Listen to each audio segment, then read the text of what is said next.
Tailpipes and Tacos is Houston's premier cruise-in, and you're invited to join in. Whether you're a cruiser or spectator, Tailpipes and Tacos is the place to enjoy made-to-order breakfast tacos, fresh coffee, and mingle with Houston's fun car people. Mark your calendar for Saturday, January 16th for Tailpipes and Tacos at the Lupe Tortilla Mexican Restaurant in Katy, 8 a.m. to 11 a.m. Tailpipes and Tacos is free, and everyone is invited. You'll see collector cars, hot rods, customs, magnificent originals, and resto mods all at one location. Cars from all over Southeast Texas cruise in and show off in a friends and family event. The Lupe Tortilla Mexican Restaurant on the Grand Parkway at Kingsland Boulevard, just south of I-10 and Katy. Drag racer, car enthusiast, and Lupe founder Stan Holt brings you Houston's hottest cruise in, Tailpipes and Tacos, Saturday, January 16th, 8 to 11 a.m. at Lupe's in Katy. The In-Wheel Time Car Show will be there too. Get your ride ready and we'll see you at the Tailpipes and Tacos Saturday morning cruise in, January 16th, 8 to 11 a.m. at Lupe's in Katy, weather permitting.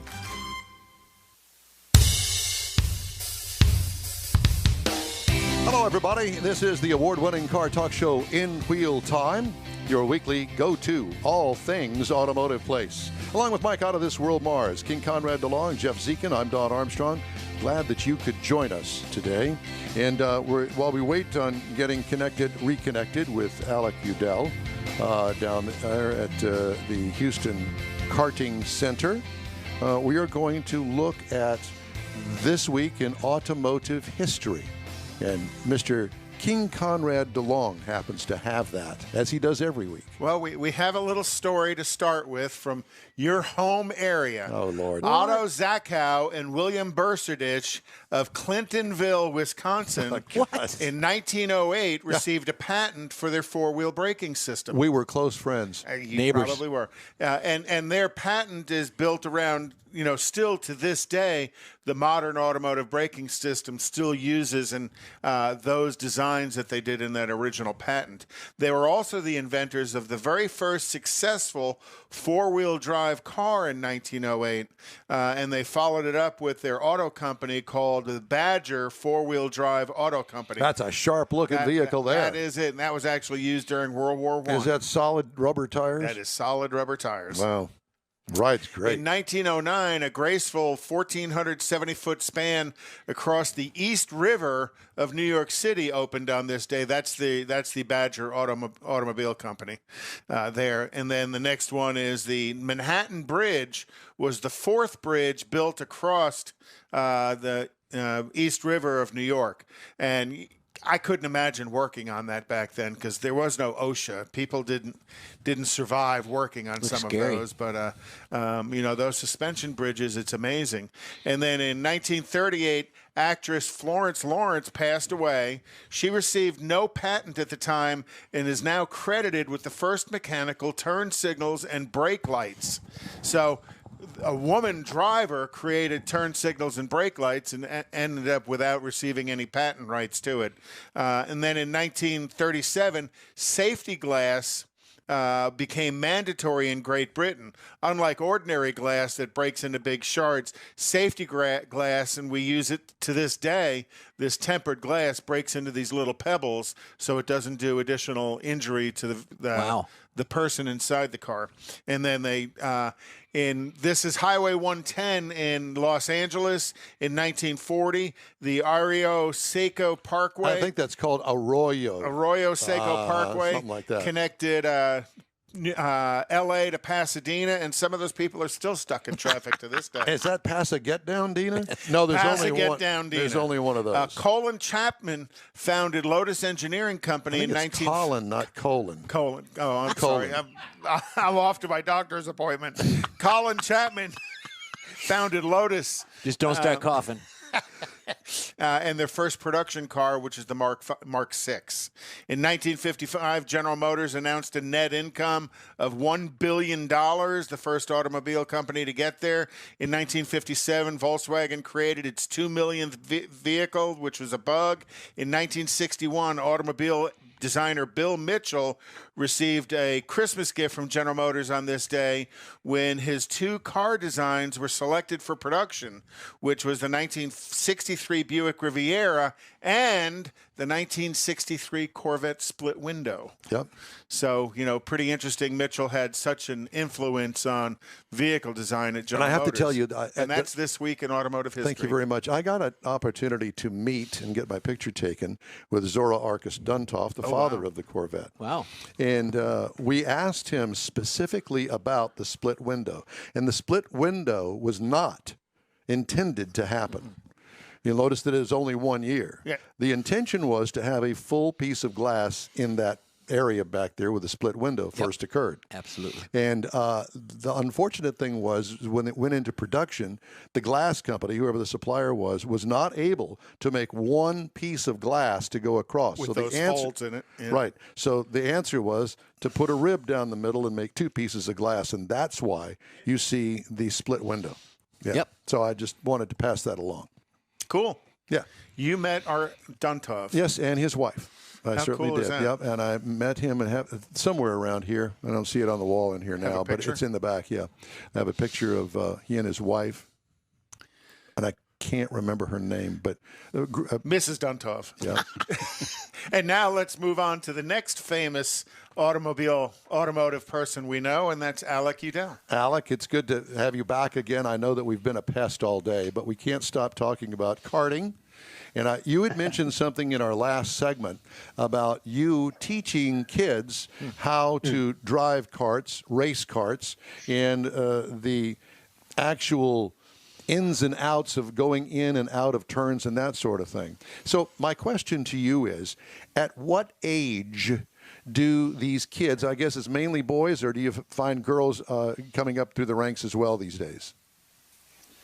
Yeah, I definitely majority are guys are young boys. Yep. There are some young girls that are racing as well. I haven't worked with too many. I actually raced when I was younger, like from when I was about 10 to 15, I raced on a team with a girl who was a really great driver. So there definitely are, and there are a lot of great women drivers out there in the sport. And that's one of the cool things about motorsport. I'm going to go on a short tangent, is that, everyone's on the same playing field. It doesn't matter, guy or girl, we all race the same, and we're all out there. It just matters who wins. Yeah, I saw a documentary cool not that long ago about karting, and I don't recall what channel or what it was, but memory serves me correctly. I think that the youngest that I saw was like 3. Oh, gosh. That was in a go-kart. Obviously, Dad propelled him into this. Yeah. But my question to you is at what age, generally speaking, at what age does a child understand how and why that you make the turn in to a turn slower than you come out of the turn to get the best time? Because it seems to me that there is a huge learning curve in how to drive. It's not like teaching somebody how to read. It's a lot of it has to do with feel. And so you tell me, at what age do the kids really start absorbing what you're trying to teach them?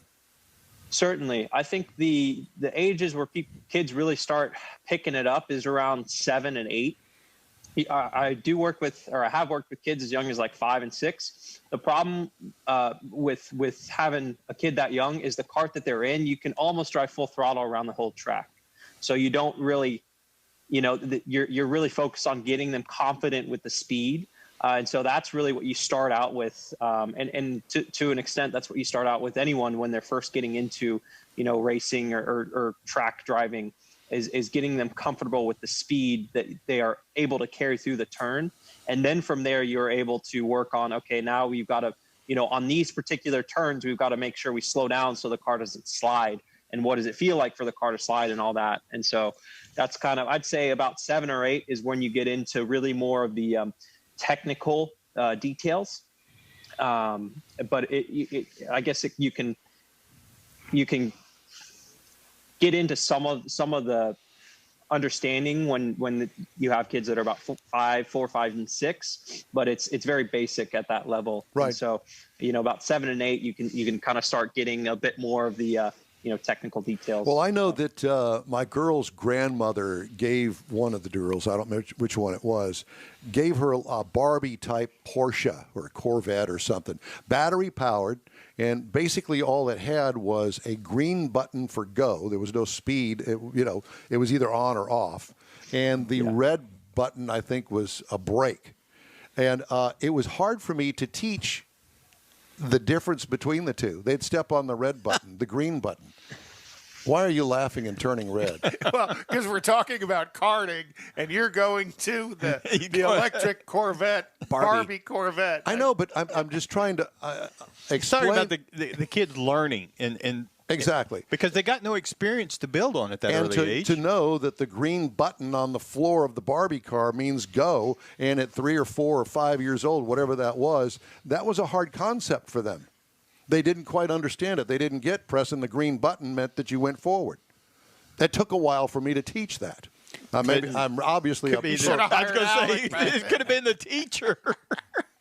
So, I mean, do you find that kind of learning curve in karting as well? Not quite as much. I don't think. I think a lot of the kids that are jumping into it, like certainly when I was getting into karting for the first time, I had that desire, and I had the same kind of thing. I had the little Tykes car that I had driven around, so I had picked that up.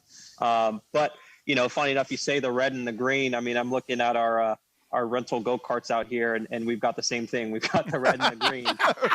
Green go and red stop. Exactly. See, you were right on the money, Don.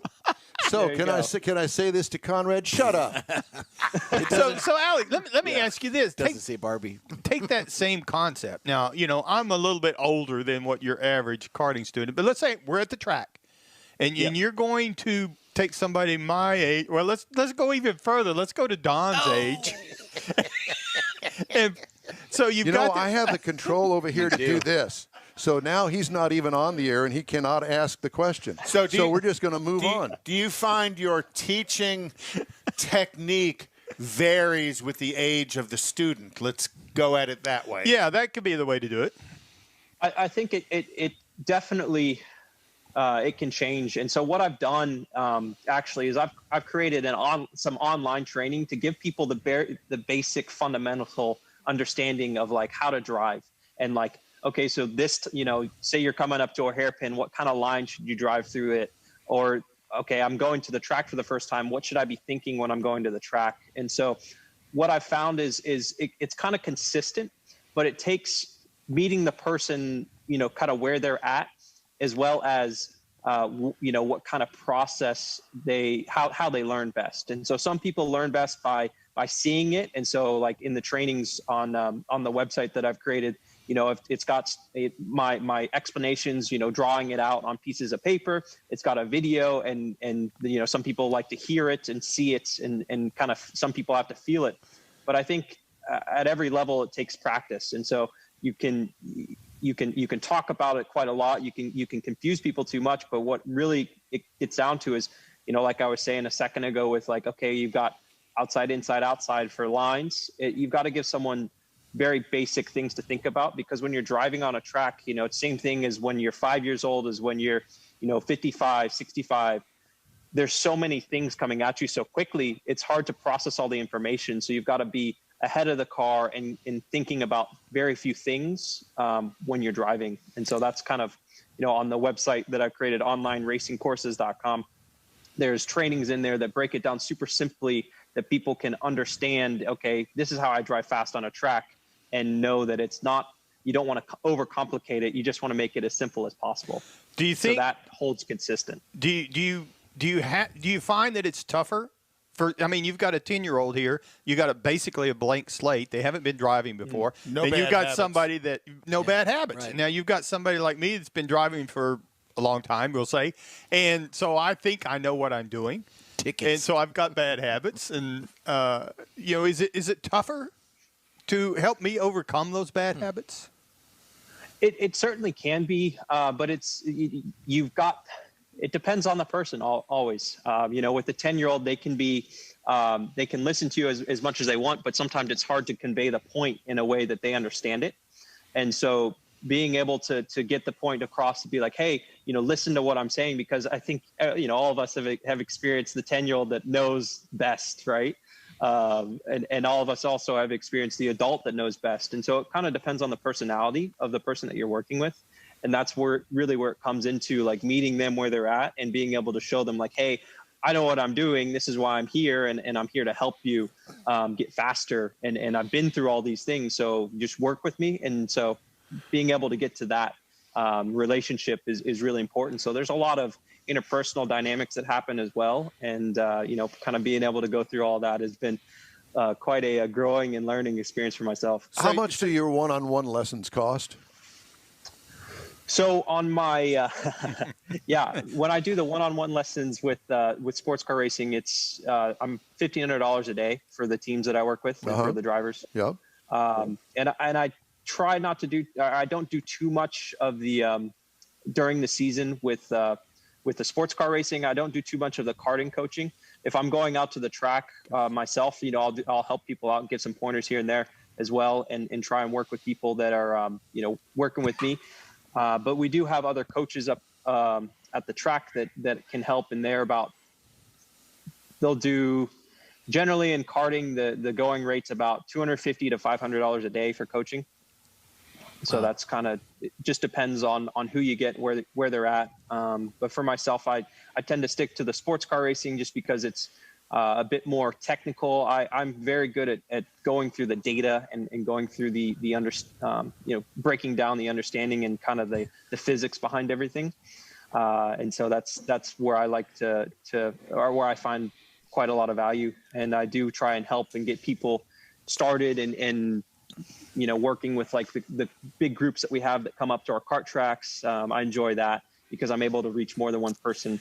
And so that's kind of what I like doing. Yeah, and I love you post a lot of stuff on social media about driving techniques, driving skills, driving education, as well as some philosophical stuff. And I follow you on some of that, and I share some of that on our Facebook page. And I invite anybody to go ahead and follow you directly and not have to come through our Facebook page. It's a lot of fun. You're a very intelligent young man that I aspire to be. Do you have a ride this year coming up?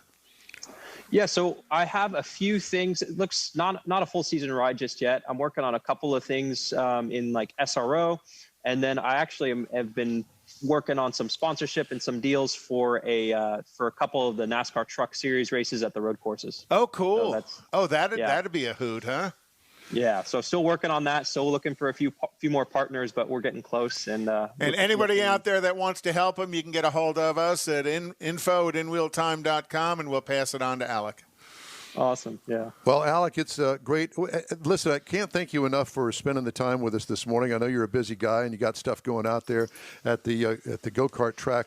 Tell everybody once again where the go-kart track is. Yeah, we're up in Conroe on South Loop 336 East. So 3528 South Loop 336 East, just about 20 minutes north of the Woodlands. And you got a website? Yeah, just HoustonKartingComplex.com. You can search us on Google. We should be the first thing that pops up unless there's an ad that had bought our name there. Great. Okay. It tends to happen. Yeah, I hear you. Well, again, thanks. Good luck. Let's touch base before you get going in racing season again. Sounds great. Always love being on In Wheel Time. Thanks for coming on. We really appreciate it. Alec Udell.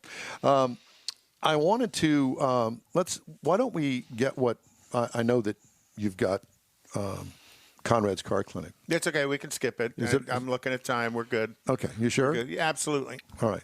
Well, I did want to talk about some of the cars that are going to debut in 2021. This is from Automotive News.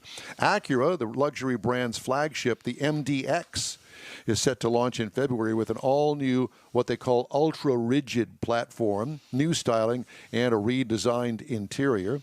Alfa Romeo, I love the name of this, production of the toenail. No, it can't be. It's got to be.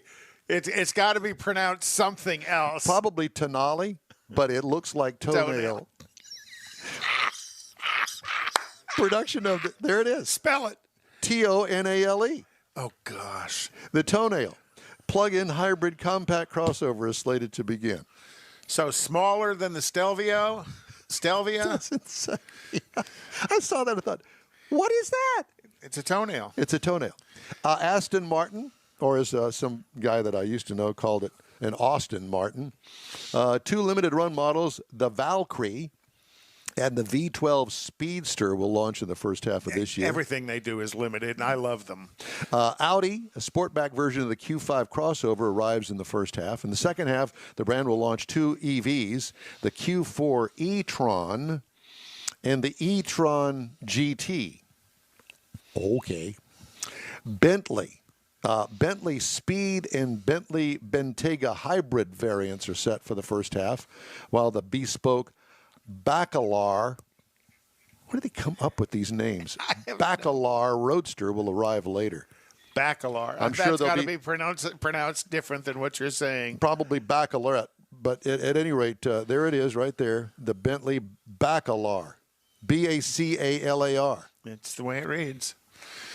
I just read them. I don't. BMW. What is that? Break my wallet? BMW bring your redesigns of the performance M3 sedan and the M4 coupe are coming in March. And they're going to change that front grille to the twin Edsel's. Oh, Lord, that's ugly. Really Buick, now featuring a car-free lineup. The General Motors brand will launch its redesigned Envision compact crossover early in the year. They didn't say what date. Well, remember, the Envision is the one Buick builds in China. Okay. Well, let's scratch that off the list. Cadillac. The CT4V Blackwing and CT5V Blackwing performance sedans are coming this summer. Chevrolet, production of a freshened Bolt and new utility version of the electric nameplate will begin in the summer. Silverado full-size pickup, along with its GMC Sierra sibling, gets a freshening with a significant reworking of the interior, adding technology and larger screens, plus minor exterior Trying to make the changes. interior as nice as the Ram? They're trying. I don't know as if that'll ever happen. They haven't got there yet. No, they have not. Dodge, 2 performance-minded variants, imagine that, arrive Again? early in the year. The Durango SRT Hellcat. Didn't you have that, Mars? Yes, sir. I'm sorry? Yes. Yes, sir. And the Charger SRT Hellcat Red Eye, which I believe I have out there. Yes, sir. Ferrari, the SF90 Stradale, or Stradale. Stradale. Stradale. Stradale. Stradale. There's no Stratadale. Isn't that a town outside of San Antonio? Would you like to go? Stratdale. No, there's no T. It's Stradale. I don't know. Plug-in hybrid should arrive in early 2021 with a Portofino M. I know that one because there's a wine, Portofino wine, will launch in the summer. Ford, highly anticipated Bronco SUV, originally set for a spring launch, will instead reach showrooms in the summer because of the coronavirus. The high-performance Mach 1 variant of the Mustang will debut in the spring. Later in the year, a small pickup that will likely be called the Maverick should launch. Yes, the Maverick is back. Are you kidding me? That's what it says. Genesis, this is all from Automotive News. Genesis, Korean luxury brand, will launch the GV70 compact crossover and EV. Well, that's what Jack was talking about earlier. Jack was talking earlier. GMC, freshened Sierra and Silverado pickups from Chevy. Honda, 11th generation Civic, set to go on sale in sedan form in the spring as a 2022 model. Okay. Think of the Civic. It's been around since the 70s. With the hatchback variant following later, elsewhere in the lineup, a redesigned HRV subcompact crossover is expected to debut. Hyundai, redesigned 2022 Tucson, or Tucson, as you would like to call it. While the Toenail. The Santa Cruz pickup is expected in the third quarter. The Hyundai is using the Ioniq name. Ionic. You say tomato, I say tomato. You know. Yes, all of that. Do I need to go on? Or No, please do. Please do. You sure? Yeah, I think people want to know what's coming. Okay. You got plenty left? As we all do. What's coming from Subaru? I see Subaru written down Let's see. Subaru, the redesigned 2022 BRZ Coupe. Oh, your favorite. The roller skate. Just go ahead. Just go ahead and shoot me now. Why even redesign it? Why not just exit it off the map? Because nobody buys it. Porsche coming out with something? Tesla, Cybertruck, an avant-garde behemoth is set to go in production late in the year. However, given the plant in Austin, Texas, where the electric truck is to be produced, is still under construction. Launch may slip to 2022. Toyota, the Tundra, redesigned Tundra, after its 10-year anniversary, is set to debut at dealerships in the second half of the year. I hope they build a fuel economy model, because that thing is a gas hog. Yeah, there's just so much wrong with that Tundra. I'm sorry. Volkswagen's lineup will expand in 2021 with the launch of the ID4 EV in the first quarter, and the Taos, Taos subcompact crossover in the summer. 8th generation Golf will launch in the second half, but only the GTI and R trims only. And Volvo C40, a sporty electric crossover, should launch in the second half. No new Polestar? I didn't see anything about Polestar on here. The Volvo Polestar. Does anybody that come up with these names, do they ever do any research on them? I'm not real sure. Because they certainly didn't talk to me about it. I'm a little confused about the Blackwing at Cadillac as being their performance version when, V-Series has been their performance version. A proven name. People hear V-Series at Cadillac. They know what to expect. Well, now they're going to have a V-Series Blackwing. What is that going to add to the car? Maybe that's the formal V-Series? The black one? Yeah. No, I would imagine that it's probably some supercharged four-cylinder or something. Well, that's what they're doing not. is turbocharging the four-cylinder in the XT4 or the CT4 anyhow. Yeah, so put a bigger turbocharger on it and up the horsepower to 350 or something, and now you got the black one. Paint it all black wheels, black it out. Okay. I think they call murdering it. Okay. Because V-Series, they've spent a lot of money on the branding of V-Series, and I think they've effectively created a Cadillac V-Series brand, and now they're going to introduce Blackwing over the top of it. To me, it's kind of confusing. Let's take a break, and we'll be right back. Tailpipes and Tacos is Houston's premier cruise-in, and you're invited to join in. Whether you're a cruiser or spectator, Tailpipes and Tacos is the place to enjoy made-to-order breakfast tacos, fresh coffee, and mingle with Houston's fun car people. Mark your calendar for Saturday, January 16th for Tailpipes and Tacos at the Lupe Tortilla Mexican Restaurant in Katy, 8 a.m. to 11 a.m. Tailpipes and Tacos is free, and everyone is invited. You'll see collector cars, hot rods, customs, magnificent originals, and resto mods all at one location. Cars from all over Southeast Texas cruise in and show off in a friends and family event. The Lupe Tortilla Mexican Restaurant on the Grand Parkway at Kingsland Boulevard, just south of I-10 and Katy. Drag racer, car enthusiast, and Lupe founder Stan Holt brings you Houston's hottest cruise in, Tailpipes and Tacos, Saturday, January 16th, 8 to 11 a.m. at Lupe's in Katy. The In Wheel Time Car Show will be there too. Get your ride ready, and we'll see you at the Tailpipes and Tacos Saturday morning cruise in, January 16th, 8 to 11 a.m. at Lupe's in Katy, weather permitting. Texas Truck Works is your go-to truck customizer.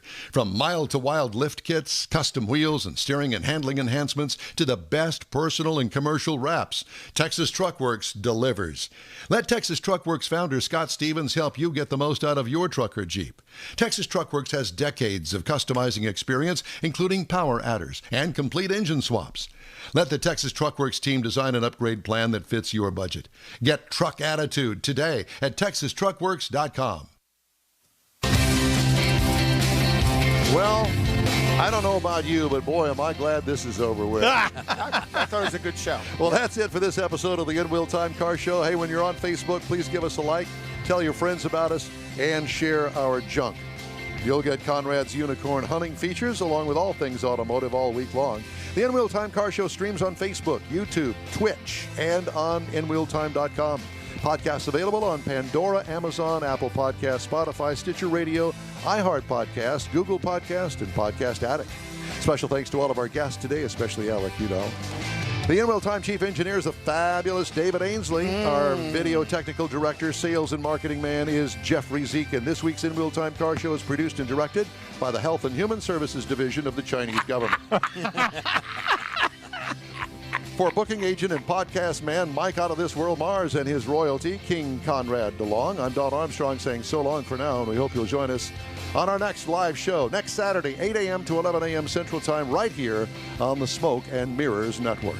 Thanks for being part of the In Wheel Time family. Mask up and stay healthy. This is Don Armstrong saying so long for now.